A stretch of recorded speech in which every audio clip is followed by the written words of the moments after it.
Estamos en el último capítulo de la Epístola a los Romanos, capítulo 16. El Señor nos ha permitido en su gracia, durante 16 semanas, reflexionar, no estudiar, no investigar, no hacer una analítica a fondo de esta carta, sino simplemente correr por encima de ella, destacando los aspectos tal vez más sobresalientes que encontramos en su lectura. Ahora yo quiero anunciaros que Dios mediante, terminada ya la carta a los romanos, vamos a dejar el Nuevo Testamento y vamos a pasar al Antiguo. Y dentro del Antiguo vamos a ir a profetas menores. Y dentro de profetas menores al último libro del Antiguo Testamento, la profecía de Malaquías.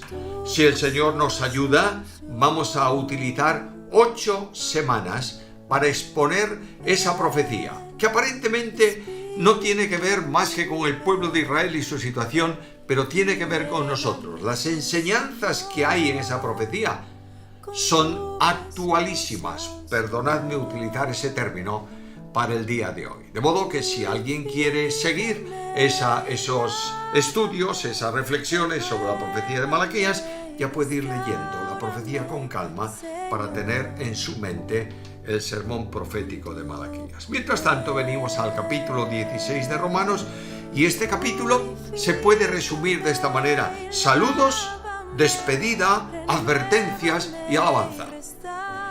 Pablo concluye con una recomendación. Este último capítulo empieza con una recomendación a la iglesia en Roma. Hay alguien que se llama Febe que va a visitar la iglesia y dice: os recomiendo a nuestra hermana Febe, la cual está al servicio de la iglesia en Cencrea. Muy interesante la traducción que esta versión de Reina Valera está haciendo. Por una razón, porque ahí diaconisa no está como femenino, sino diácono. En el sentido de servicio, por eso traduce, está al servicio de la iglesia en Cencrea. Es una persona que sirve en la congregación y está probablemente sirviendo a pleno tiempo en la iglesia de Cencrea. Se llama Febe y dice que debéis recibirla en el Señor como es digno de los santos. ¿Y por qué razón? Primero, porque es un hermano y cuando un hermano te visita, lo recibes. En segundo lugar, porque necesitará posiblemente ayuda en Roma. Ella va a Roma, no sabemos por qué, pero algún asunto que necesitaba resolver en la capital del imperio le llevaba a esa ciudad. Y en una ciudad como Roma, una persona que viene de Cencreas, una localidad pequeña, necesita posiblemente la ayuda de los creyentes. Primero para hospedarse y en segundo para acompañarla o tal vez orientarla en alguna de estas gestiones. Y pide Pablo que lo haga y que la atiendan en cualquier cosa que necesite, porque ella ha ayudado a muchos. Ha ayudado, ahora necesita ayuda. Y alguien que ayudó fue a Pablo, a mí mismo. ¿En qué consistió esa ayuda? Algunos piensan que Febe era una persona acomodada, de sociedad alta, y que con sus recursos económicos había ayudado a muchos creyentes y había de alguna forma sustentado la obra o parte de la obra del ministerio de Pablo. No importa lo que fuese, lo importante es que Pablo recomienda a una mujer que está trabajando en una iglesia. Veremos algo más adelante sobre esto. Ahora comienza a saludar y comienza a saludar a otra mujer. Saludad a Priscila y a Aquila. Sabéis que normalmente en tiempos de Pablo y en el entorno romano iba primeramente el marido y después la mujer. Aquí lo hace al revés. Y cada vez que aparecen los dos juntos en el Nuevo Testamento, aparece él delante de ella solo una vez en relación con la iglesia. Saludad a Priscila y Aquila. Los dos eran colaboradores en Cristo. Colaborar es trabajar conjuntamente con Pablo. No solamente el varón, sino también la esposa. Se nos enseña que cuando Apolos visitó la iglesia y tenía una doctrina con algunas lagunas, lo llamaron a casa y les enseñaron. la doctrina correcta los dos, la mujer, Priscila y Aquila. Versículo 4. Además de esto, expusieron su vida por mí. En muchos momentos de gran tensión, este matrimonio estuvo con Pablo y ayudó a Pablo en momentos de gran necesidad, a los cuales no solo yo doy gracias, sino también todas las iglesias de los gentiles. La ayuda que había prestado a Pablo era conocida por todos y todos estaban agradecidos a la labor de este matrimonio. Saludad también a la iglesia que está en su casa. Y aquí venimos a otro asunto interesante del Nuevo Testamento. La iglesia era la iglesia en Roma. Pablo no escribió nunca una epístola a la iglesia que se reúne en la casa de Priscila y Aquila. Pero la casa de estos dos estaba abierta para que en ella hubiese un grupo de la iglesia en Roma. Los creyentes se reunían en las casas durante la semana para tener comunión, orar juntos, estudiar la Biblia, etc., edificarse mutuamente. Y los domingos se reunían todos juntos para el partimiento del pan. Saludad a la iglesia que está en su casa. Y ahora vienen personas que muchas veces o muchos de ellos no conocemos. Saludad a Epéneto. Amado mío, es el primer convertido de Acaya para Cristo. O algunos piensan que es el primer fruto en el sentido de dedicado pleno tiempo a la obra del Señor. No importa lo que sea, lo que Pablo dice, recordad que esta es primicias de algo en la obra y en la evangelización. Versículo 6, saludad a María, la cual ha trabajado mucho por vosotros. Una mujer en la iglesia en Roma, y se caracteriza por el trabajo que estaba haciendo en favor de la iglesia. Ha trabajado mucho por vosotros. Saludad a Andrónica y a Junias, mis parientes y mis compañeros de prisiones, los cuales son insignes entre los apóstoles y que también fueron antes de mí en Cristo. Aquí hay un problemita en algunas alternativas de lectura del texto. En nuestra versión se traduce como dos hombres, Andrónico y Junias, plural de Junia, en masculino. Pero posiblemente sea un matrimonio, el marido Andrónico y la mujer Junia, sin la S final. No interesa tanto unas precisiones así, pero lo que dice es que son insignes entre los apóstoles, es decir, conocidos como algo muy elevado en vida cristiana entre los apóstoles. Y además, posiblemente son parientes, no en cuanto a parentesco de familia, sino de origen. Posiblemente sean judíos y han creído en Cristo antes que el apóstol Pablo. Saludad a Amplias, amado mío en el Señor. Saludad a Urbano, nuestro colaborador en Cristo Jesús, y a Estaquis, amado mío. Saludad a Apeles, aprobado en Cristo. El testimonio de Apeles no era un testimonio que decía a la gente qué bueno es que delante de Cristo era una persona de buen testimonio. Saludad a los de la casa de Aristóbulo. Saludad a Herodión, mi pariente, otra vez un judío por ahí. Saludad a los de la casa de Narciso, los cuales son del Señor. Y ahora, saludad a dos mujeres, Trifena y Trifosa, las cuales trabajan en el Señor. ¿Están sirviendo a pleno tiempo? No lo sabemos. Pero el trabajo que estaban realizando en la iglesia en Roma era un trabajo en el Señor. Saludad a la amada Pérsida, la cual ha trabajado mucho en el Señor. No es que trabajó en el Señor algo, es que trabajó mucho en el Señor. Saludad a Rufo, escogido del Señor, y a su madre, que es también mía. Es decir, la madre de Rufo había tratado a Pablo como si fuese un hijo suyo. Saludad a los dos. Saludad a Síncrito, a Flegonte, a Hermes, a Patrobas, a Hermas y a los hermanos que están con ellos. Un grupo de creyentes reunido en torno a estas personas que forman parte del mismo grupo.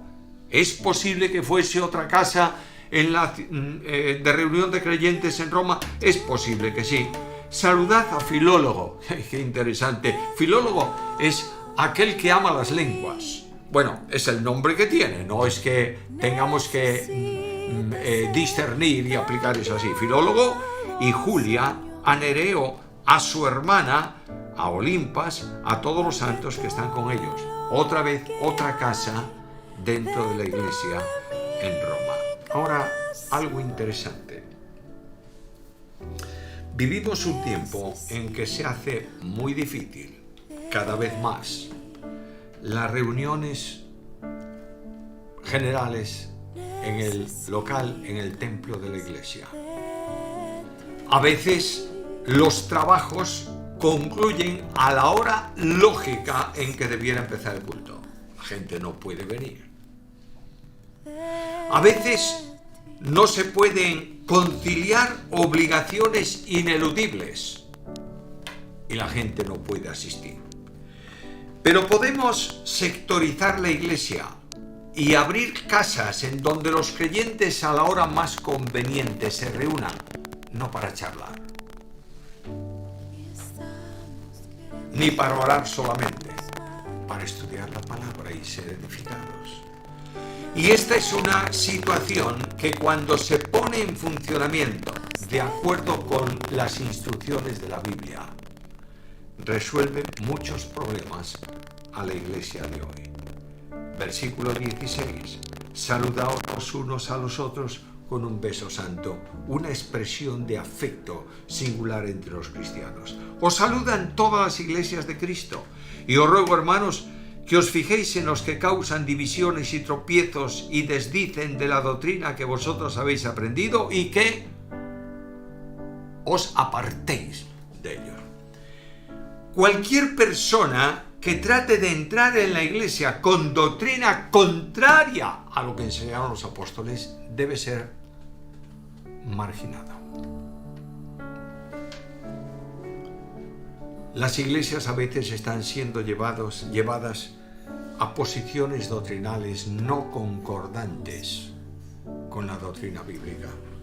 A veces hay personas que han venido de afuera, movimientos que llegan a la iglesia, personas que se escuchan por internet, posiciones emotivas y cuestiones por el estilo, milagros que no son milagros, manifestaciones de poder que no son manifestaciones de poder, y calan a la iglesia porque hemos permitido que estas personas entren en la congregación y enseñen lo que es contrario a la Biblia. A estos, apartaros de ellos, porque tales personas son esclavas no de nuestro Señor Jesucristo, sino de sus propios vientres. Es decir, están buscando lo que les conviene.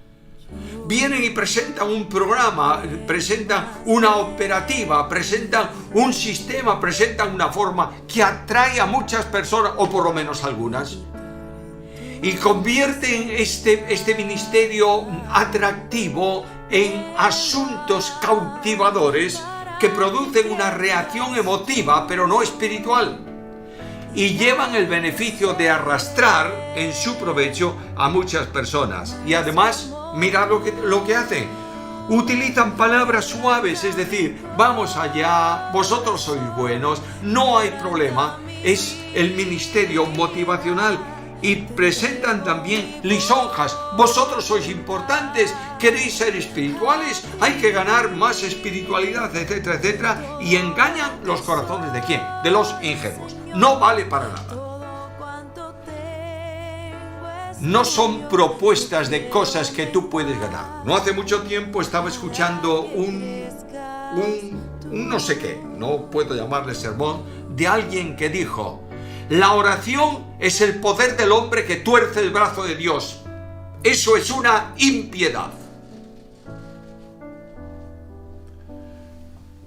La oración pone delante de Dios mi necesidad personal y espera en Dios. Dios no actúa por ningún condicionante. Muchas veces hacemos un culto llamado espiritual que no es otra cosa que un culto espiritualoide, que no vale para nada más que para emocionar a las personas, pero no tiene la bendición de Dios, porque vuestra obediencia a la palabra, a las formas enseñadas, ha sido bien conocida de todos, por lo cual me gozo de vosotros. Una iglesia que había sido instruida por el apóstol en los escritos, personas importantes en cuanto a valor de formación estuvieron o estaban dentro de aquella iglesia, y esta iglesia había crecido en obediencia. ¿Amamos a Cristo? El que me ama, mi palabra guardará. La obediencia a la Biblia va vinculada con el amor a Cristo. Nadie puede decir que ama a Cristo y desobedece sus palabras, porque vuestra obediencia ha venido a ser conocida de todos, por lo cual me gozo de vosotros, pero quiero que seáis una cosa: sabios para el bien e inocentes para el mal. Es decir, que vuestra vida sea una vida conducida por el bien. Escucha el Salmo. El creyente pide a Dios y le dice: me guiarás por sendas de justicia, por amor de tu nombre. El mal a veces reviste forma de apariencia de piedad, pero esa apariencia de piedad, que es mala, niega, impide, no establece la eficacia de ella. Viene la promesa: el Dios de paz aplastará en breve a Satanás bajo vuestros pies. Es decir, Satanás ha sido derrotado en la cruz, ¿verdad? Y los demonios también. No tenemos que buscarlos para derrotarlos, están derrotados. Pero la obra final de Dios será aplastar a Satanás para siempre en el lago de fuego. Y esto ocurrirá colocándolo por debajo de donde vosotros estáis. No es que la iglesia vaya a juzgar a Satanás y la vaya a aplastar. Simplemente será una manifestación futura de un personaje, de un ser que nunca más molestará a los creyentes en Cristo. La gracia del Señor Jesucristo sea con vosotros. No hay bendición más grande. La gracia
o Pedro, Luis, o simplemente, ¿cuál es este esclavo? Es el primero. Y este otro es el segundo. Y este el tercio. Luego aquí hay un esclavo, tal vez liberado, no se sabe cómo, tal vez creyente en Cristo de la iglesia, pero este tercio era un esclavo instruido. En Roma había esclavos de muy alto nivel cultural. Los romanos habían ido por el mundo adelante y habían conquistado naciones y pueblos y habían llevado lo mejorcito para Roma.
9 mujeres. Las mujeres tenían mucha importancia en la obra y en el ministerio de la iglesia en tiempos de Pablo. Cuando Pablo escribe la carta a los filipenses, habla de 2. Evodía y Síntique y Dite fueron colaboradoras mías, al igual que Clemente y otros de mis colaboradores. La mujer tiene alguna limitación solo en el ejercicio de autoridad. Pero la iglesia que pierde la colaboración de las mujeres está perdiendo un tesoro de dones que Dios ha dado a través de ellas. Aquí tenemos el ejemplo apostólico. Yo no digo nada a nivel personal, simplemente reflexionar. La mujer no es algo que debe ser sentada a un lado de la iglesia y autorizarle a que dé buenos días cuando entra y hasta luego cuando se marcha. La iglesia en Roma tenía mujeres que estaban trabajando en la congregación. Claro, me vais a preguntar, alguno me va a preguntar, ¿en qué trabajaban? Pues no lo sé, pero estaban trabajando. Y estaban trabajando mucho en el Señor, es decir, ministrando sus dones, ejerciendo sus dones. Hay una mujer que es diaconisa o diácono, una mujer que sirve a pleno tiempo probablemente en la iglesia de Cencrea. Volvamos a la Biblia, por favor, y recuperemos el ministerio de la mujer en la congregación. Y ahora entramos en la doxología final para terminar esta reflexión del último programa de la Carta a los Romanos. Y al que puede consolidaros según mi evangelio y la predicación de Jesucristo, poneros firmes. Me suena mucho a la doxología de Judas, aquel que es poderoso para guardaros sin caída y presentaros sin mancha delante de su gloria. Este Dios admirable puede consolidar, poner, afirmar sólidamente según mi evangelio, es decir, conforme a lo predicado y enseñado y la predicación de Jesucristo, según la revelación del misterio que ha sido mantenido en silencio desde tiempos lejanos. Es decir, según la enseñanza del Nuevo Testamento, de las epístolas que revelan el misterio, el conocimiento que Dios tenía del programa para este tiempo, pero que había estado reservado en silencio ¿desde cuándo? Desde los tiempos eternos. El plan de salvación y la determinación de salvar al hombre no se produjo cuando el hombre pecó, antes de la creación del mundo, lo que aquí llama Pablo tiempos eternos, pero que ha sido manifestado ahora, en el tiempo actual, y que mediante las escrituras de los profetas, según el mandamiento del Dios eterno, se ha dado a conocer a todas las gentes para obediencia de la fe. Escritura de profetas y de apóstoles. Nada de eso puede repetirse hoy. Nadie puede añadir nada a lo que está escrito, pero esta escritura de apóstoles y de profetas es el cimiento de nuestra santísima fe. Y a este único Dios sabio sea gloria mediante Jesucristo para siempre. Amén. La glorificación, la alabanza a Dios siempre a través del único mediador. La oración de adoración y de alabanza correcta conforme a la Biblia es dirigida al Padre en el nombre del Hijo y en el poder del Espíritu. Y con esto se cierra la epístola.